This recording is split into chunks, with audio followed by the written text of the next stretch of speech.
واعبدوا الله ولا تشركوا به شيئا. Donc la sœur dit, après avoir lu Kitab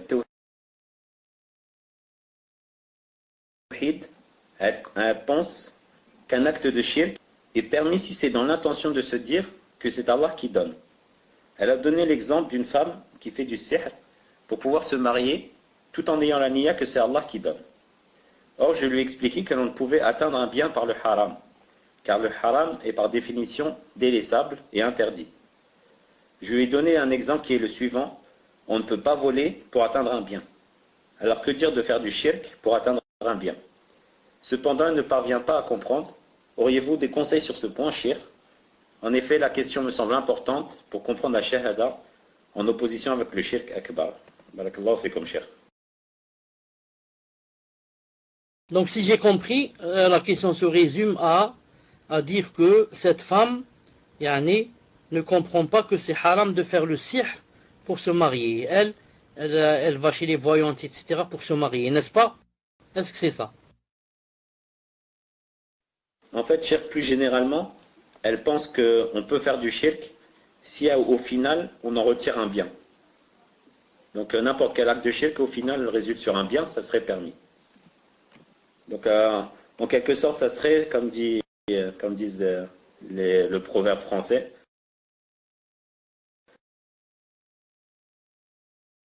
la fin justifie les moyens. Les gens de la Sunna et de la Jama'a disent que ça s'appelle ce qu'on dit, une conception, si je puis dire, machiavélique, comme ça ils disent, de Machiavel, qui est connu, que la fin justifie les moyens. C'est-à-dire, le muhim, j'arrive à la fin, même l'essentiel que la fin est bonne et bien. Donc, le moyen, voilà, machiavélique. Le moyen, n'importe qu'en islam, tout ça c'est faux. Et الوسائل أيضا لهم أحكام المقاصد. Et même les moyens en islam ont des jugements de quoi? Des finalités, des buts. Le but. Est-ce que c'est quelque chose de bien ou quelque chose de mal? Si quelque chose de mal, je délaisse le but. Si maintenant le but est quelque chose de bien, je dois choisir un moyen qui est permis. Un moyen légiféré. C'est comme ça en islam. On peut arriver à un but qui est bien en choisissant un moyen qui est mal ou qui est interdit. D'un côté, aura des péchés et de l'autre, si elle arrive à ce but ne restera pas longtemps chez elle et sera dépourvu. Pourquoi? Parce que j'avais perdu le micro avant.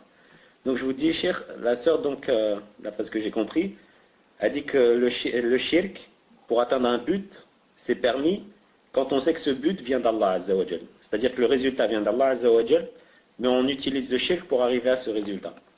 Barakallahu fikum, Cheikh.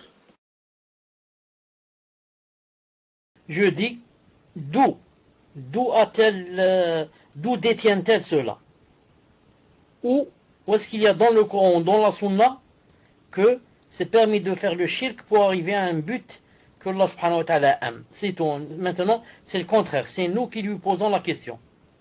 D'après sa compréhension du Kitab Tawhid. Abadan. Jamais il n'y a ça dans Kitab Tawhid. Jamais. Il est interdit. Pour arriver à quoi? Pour arriver au halal. Et encore le shirk. Certes, s'il y a deux haram et qu'on doit faire l'un des deux haram, on fait le haram, on fait le moindre. Parce qu'on est obligé de faire l'un des deux. Dans ce cas, on choisit le moindre des deux. Mais, on a le choix. Et on veut faire quelque chose de halal, pas de haram, on va lui choisir un moyen qui est haram, non. On a un jugement de quoi? Les jugements des finalités. C'est-à-dire que les moyens, c'est pas nous on choisit qu'est-ce qu'on veut comme moyen pour arriver au but, même si c'est un but que Allah Ta'ala a prescrit. Non. on doit choisir aussi les moyens de légiférer. C'est pour ça qu'on a dit tout à l'heure, on n'adore qu'Allah avec le biais du prophète sallallahu alayhi wa sallam. On l'adore pas comme ça de nos têtes en faisant ce qu'on veut. Non. Donc si elle dit qu'il y a un passage dans Kitab Tawhid qui dit comme ça, je lui dis, elle n'a pas bien compris ce passage et qu'elle nous donne le passage dans le prochain cours si elle veut. On va lui expliquer qu'elle a compris mal. Bi'idnillahi ta'ala. Tfaddal.